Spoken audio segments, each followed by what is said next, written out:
हम बहुत तकलीफ़ के साथ ये रिपोर्ट लिख रहे हैं। 18 से 24 अप्रैल 2016 में चौथी दुनिया ने अपनी लीड स्टोरी में, जिसका नाम था बेहोश प्रधानमंत्री, नीचे मोटे में था भारत सरकार की जासूसी।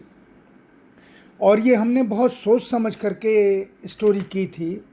काफ़ी रिसर्च इसके ऊपर हुई थी और सेना की और जासूसी एजेंसियों की खबरों के आधार पर ये स्टोरी हमारे इन्वेस्टिगेटिव एडिटर ने की थी, जिसमें हमने कहा था कि हचिसन और शाओमी ने कराई भारतीय सेना और सुरक्षा तंत्र की जासूसी। ये हमने प्रथम पृष्ठ पर ही लिखा था कि हचिसन और शाओमी ने कराई भारतीय सेना और सुरक्षा तंत्र की जासूसी। दूसरा हमने लिखा कि भारतीय सेना ने स्मार्टफोन्स और स्मार्ट ऐप्स पर लगाई पूर्ण रोक। तीसरा हमने जिस विषय को पकड़ा था वो आईएसआई को पठानकोट बेस की महत्वपूर्ण सूचनाएं चीन ने दी थी। आप ध्यान दीजिए, पठानकोट में जो इतना बड़ा हमला हुआ था वो हमने उसके बारे में लीड दी थी भारत सरकार को। आईएसआई को पठानकोट बेस की महत्वपूर्ण सूचनाएं चीन ने दी थी। इसका मतलब यहाँ की जासूसी चीन के द्वारा हो रही थी और चीन पाकिस्तान को सूचना दे रहा था। हमने ये साफ लिखा। हमने ये भी लिखा कि थल, वायु और नौसेना में नहीं होगा किसी भी स्मार्टफोन का इस्तेमाल। ये डिफेंस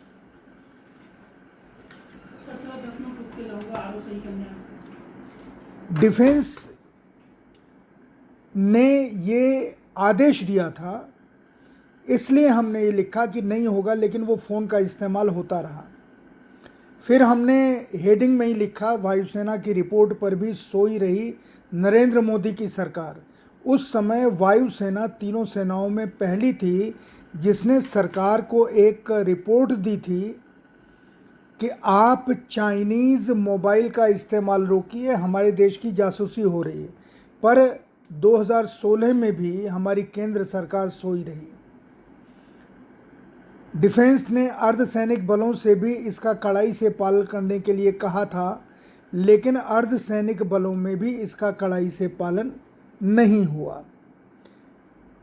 हम इस सवाल को इसलिए आज उठा रहे हैं कि आज देश में जो भी हो रहा है, जिस तरीके से आप ऐप पे बंदिश लगा रहे हैं, जिस तरह से आप मोबाइल फ़ोन का जिक्र कर रहे हैं लेकिन बहुत सफाई से नहीं कर रहे हैं, और एक बार आपने ये 59 ऐप्स की लिस्ट निकाल दी कि इनको हम प्रतिबंधित करते हैं, फिर उसके बाद सरकार ने अपना स्टेप बदल दिया और उन्हें एक नोटिस जारी कर दिया कि क्यों नहीं आपको प्रतिबंधित कर दिया जाए। आपके जो ऐप हैं वो भारत की सुरक्षा और संप्रभुता के खिलाफ हैं। ये जो डाइल्यूट करने की कोशिश हुई, और मुझे नहीं लगता कि देश के लोगों ने इन ऐप्स को कहीं पर भी हटाया है। नहीं तो सरकार अगर एक चेकिंग करती और सरकार के पास ये जानकारी है, और ये बहुत छोटा टेक्निकल एक्सपर्टीज़ है कि आप देख सकते हैं कि देश में कितने मोबाइल्स के ऊपर चाइनीज़ ऐप अभी भी चल रहे हैं। मेरा ख्याल है 80% मोबाइल में ये सारा चल रहा है। सरकार को ने 2016 में हमारे द्वारा दी गई इस जानकारी को कुछ भी तरजीह नहीं दी। हालांकि हमारे दफ्तर में आईबी और सीबीआई के लोग आए और उन्होंने कहा कि ये जानकारी आपको कहाँ से मिली। हमने उनसे कहा कि ये जानकारियाँ तो आपके पास होनी चाहिए थी, हमारे पास कहाँ से मिली ये हम आपको जानकारी नहीं दे सकते, लेकिन ये जानकारी है और इस जानकारी के साथ हम खड़े हैं। उन्होंने कहा कि आप बिल्कुल सही कह रहे हैं, हमें इसकी जानकारी नहीं थी, और वो अफसर शायद 3 या 4 थे, वो हमारे यहाँ से चले गए। उसके बाद इस कांड में कुछ नहीं हुआ, क्योंकि ये सब अभी 2020 तक चलता रहा। हमने उस समय बहुत सारी चीज़ें अपनी उस स्टोरी में कही थी। एक वैम्पुआ है भारत के लिए ख़तरनाक वैम्प की तरह है वैम्पुआ, ये हमने स्टोरी की थी। और उसमें रा के अधिकारी को उनसे हमें जानकारी मिली थी, जिसको हम आपको बताते हैं कि हचिसन वैम्पुआ कंपनी को भारत के लिए ख़तरनाक वैम्प बताते हैं वो जो अधिकारी थे रॉ के। हचिसन वैम्पुआ और शाओमी काफ़ी करीब हैं और एशिया में साझा कारोबार करते हैं। हच के नाम से भारत में हचिसन का कारोबार था, लेकिन उसने भारत में व्यापार का अधिकार वोडाफोन को बेच डाला। भारत सरकार ने कभी इस बात की छानबीन नहीं कराई कि संचार का सहारा लेकर हचिसन कंपनी भारत में क्या क्या धंधे करती रही और अचानक काम समेटकर क्यों चली गई। हचिसन कंपनी अरबों रुपए का कैपिटल गेन टैक्स हड़प कर चली गई। इस पर किसी को कोई दर्द ही नहीं हुआ। ऐसी ताकतें भारत की रीढ़ में किस हद तक घुसपैठ कर चुकी हैं, इसे आसानी से समझा जा सकता है। हचिसन वैम्पुआ के मालिक ली का शिंग के चीन की सरकार, चीन की सत्ता और चीन की सेना यानी पीएलए से गहरे संबंध हैं। ली का शिंग की कंपनी हचिसन वैम्पुआ चीनी सेना की साइबर रेजिमेंट के साथ मिलकर साइबर वारफेयर और साइबर जासूसी के क्षेत्र में काम करती रही है। चीन के कम्युनिज्म का सच यही रहा है कि चीन की सेना दुनिया भर में फैली कई नामी कॉरपोरेट कंपनियों की मालिक है या हचिसन वैम्पुआ जैसे कॉरपोरेट घरानों के साथ मिलकर काम करती है। इस तरह चीन की सेना दुनिया भर में जासूसी भी करती है और धन भी कमाती है। हचिसन वैम्पुआ और चीन की सेना ने पाकिस्तान, बांग्लादेश, श्रीलंका समेत दुनिया के तमाम देशों के बंदरगाहों को अपने हाथ में ले रखा है। बंदरगाहों का काम हचिसन पोर्ट होल्डिंग HPH के नाम से किया जा रहा है। बंदरगाहों के जरिए हथियारों की आमद रफ्त बेधड़क तरीके से होती रहती है। हचिसन वैम्पुआ लिमिटेड के चेयरमैन ली का शिंग चीन की सेना के लिए बड़े कारोबार में बिचौलिए की भूमिका भी अदा करते हैं। अमेरिका की ह्यूज कॉरपोरेशन और China Hong Kong satellite China set के बीच हुए कई बड़े सैटेलाइट करारों में ली का शिंग ने अहम भूमिका अदा की थी। यहाँ तक कि चाइना सेट और एशिया सेट में अपना धन भी लगाया। चाइना सेट और एशिया सेट कंपनियाँ चीनी सेना पीपुल्स लिबरेशन आर्मी की कंपनियाँ हैं। इसी तरह चाइना ओशियन शिपिंग कंपनी भी पीपुल्स लिबरेशन आर्मी की है, जिसमें हचिसन वैम्पुआ लिमिटेड का धन लगा हुआ है। लीबिया, ईरान, इराक और पाकिस्तान समेत कई देशों में आधुनिक हथियारों की तस्करी में कॉस्को की लिप्तता कई बार उजागर हो चुकी है। कुख्यात आर्म्स डीलर और अत्याधुनिक हथियार बनाने वाली चीन की पॉलीटेक्नोलॉजी कंपनी के मालिक वांग जुन और हचिसन वैम्पुआ के मालिक ली का शिंग के नज़दीकी संबंध हैं। पॉलीटेक्नोलॉजी कंपनी का संचालन भी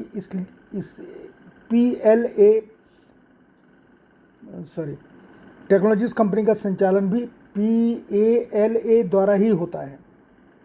चीन के प्रतिष्ठित China international trust investment corporation में वांग जुन और ली का शिंग ये दोनों कुख्यात हस्तियां बोर्ड के मेंबर हैं।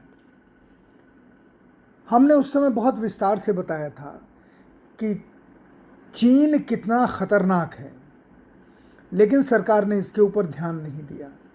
हमने शाओमी और रेडमी स्मार्टफोन्स पर पाबंदी की बात तो हमने मांग की थी, उसे तो छोड़िए, उसके नए नए संस्करण और मॉडल्स बाज़ार में उतारे गए हैं। बड़े जोर शोर से इन फैंस के विज्ञापन भी दिखाई जा रहे हैं। हचिसन और शाओमी की एशियाई साझेदारी के बड़े बड़े समाचार प्रकाशित कराए जा रहे हैं। ये सब हमारी सरकार की जानकारी में हमारे देश में हुआ। स्मार्टफोन्स और एप्लीकेशन के लिए जासूसी की बात खुलने पर पता चला कि स्मैश ऐप जैसे मैसेंजर एप्लीकेशन के जरिए यूज़र का पूरा डाटा खुफिया एजेंसी पाकिस्तान की ISI को मुहैया कराया जा रहा था। स्मैश ऐप का सर्वर जर्मनी में था, जिसे कराची का रहने वाला पाकिस्तानी एजेंट साजिद राना pbxmobiflex.com के नाम से चला रहा था। इस एप्लीकेशन की तकनीक चीन द्वारा डेवलप की गई थी। इसे इतने शातिराना तरीके से तैयार किया गया था कि उसे डाउनलोड करते ही यूज़र के फ़ोन में दर्ज सारे details, SMS record, photo, video और यहाँ तक कि किन किन लोगों से उसकी बातें हो रही हैं उनका ब्यौरा भी सर्वर को मिल जाता था। इसी तरह शाओमी और रेडमी फ़ोन्स द्वारा भी यूज़र डाटा में स्थापित सर्वर्स को भेजे जा रहे थे। मैं इस पूरी स्टोरी को यहाँ इसलिए दोबारा आपके सामने रखने की कोशिश कर रहा हूँ ताकि आप देखें कि हमने भारत सरकार को 2016 में जो सूचनाएं दी थी, भारत सरकार ने उसके ऊपर कोई काम नहीं किया, बल्कि भारत सरकार से जुड़े लोग चीन के से स्पॉन्सरशिप तलाशने लगे और उनसे पैसे लेने लगे। अब राजनीतिज्ञों में कौन कौन पैसे ले रहा है, ये एक दूसरे के ऊपर आरोप लगाने वाले लोग इस बात को खोल रहे हैं। कोई कांग्रेस को खोल रहा है, कोई बीजेपी को खोल रहा है, कोई पीएम केयर फंड को खोल रहा है, कोई आरएसएस को खोल रहा है। हो सकता है व्यक्तिगत भी बड़े फ़ायदे किसी ने लिए हों, पर मुझे सिर्फ इतना लगता है कि क्या हमारे बीच में से देश का कॉन्सेप्ट ख़त्म हो गया है।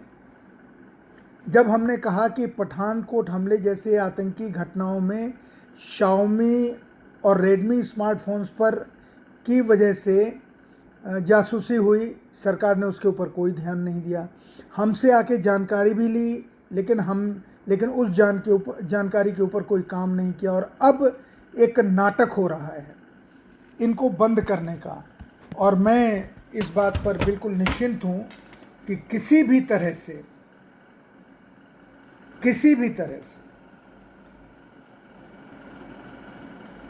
हम चीन से दूर नहीं जा सकते। चीन के जितनी बड़ी कंपनियां हैं वो भारत में इतना इन्वेस्ट कर चुकी हैं कि भारत सरकार उससे बाहर नहीं जा सकती। बैंक ऑफ चाइना हमारे यहाँ काम कर रहा है। हमारे यहाँ हर क्षेत्र में चीन का 60 से 70% तक दखल है। हमारा बाज़ार 60% चीन के हाथों में है।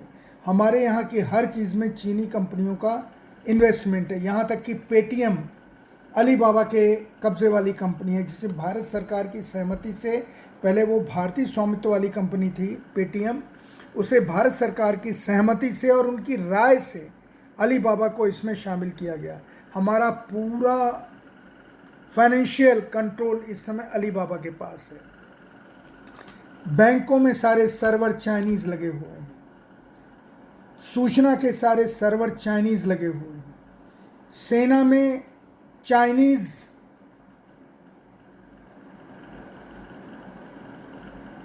बुलेट प्रूफ जैकेट का ही इस्तेमाल नहीं हो रहा है। सेना में हर आदमी के पास चाइनीज़ फ़ोन है जो डे टू डे की जानकारी चीन में दे रहा है और चीन पाकिस्तान को दे रहा है। और मेरा ख्याल है अब चीन, पाकिस्तान और नेपाल मिलकर भारत को 3 तरफ से घेर रहे हैं। उन्हें जासूसी के लिए कहीं जाने की ज़रूरत नहीं है। उन्हें चीन की तरफ से उन्हीं उपकरणों के ज़रिए सूचना मिल रही है जिन उपकरणों को भारत सरकार ने बड़ी शान के साथ हिंदुस्तान में के लोगों के हाथों में उपलब्ध कराया। चीनी फ़ोन हर भारतीय के हाथ में मुकेश अंबानी की जियो कंपनी ने दे दिया। अडानी साहब चीन से 9,000 करोड़ या 90,000 करोड़ का एक फाइनेंशियल डील कर चुके हैं।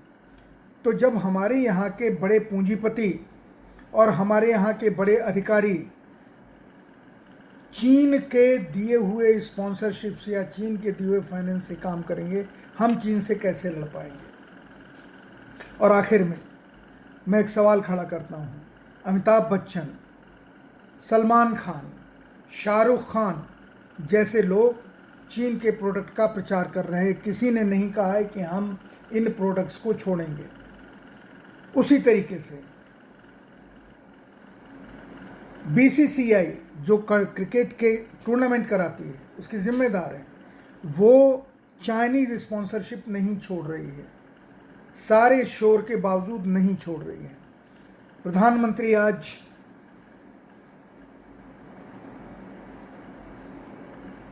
3 तारीख को सीमा का दौरा कर रहे हैं और उस जगह गए हैं गलवान घाटी में, जहां पर हमारे 20 जवानों की शहादत हुई। और वो शायद वहां जवानों से और जो घायल हैं उनसे बातचीत भी करके आएंगे। पर प्रश्न दूसरा है। प्रश्न ये है कि ये खबर हमारे यहाँ उनका टेंट लग कैसे गया हमारी ज़मीन पर। हमारी सेना वहाँ थी, सारे उपकरण थे, लेकिन उनका टेंट हमारे यहाँ लग गया, जिसे उखाड़ने में हमारे मंत्री कहते हैं जनरल विजय कुमार सिंह कि उस टेंट को देखने में कि इसमें क्या रखा है, विस्फोट हो गया, जिसकी वजह से झड़प हो गई।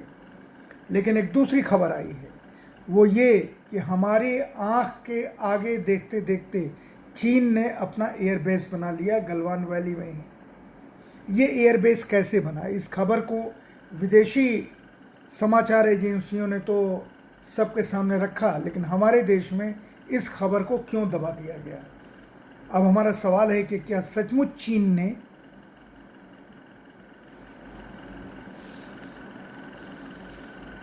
वहाँ एयरबेस बना लिया है?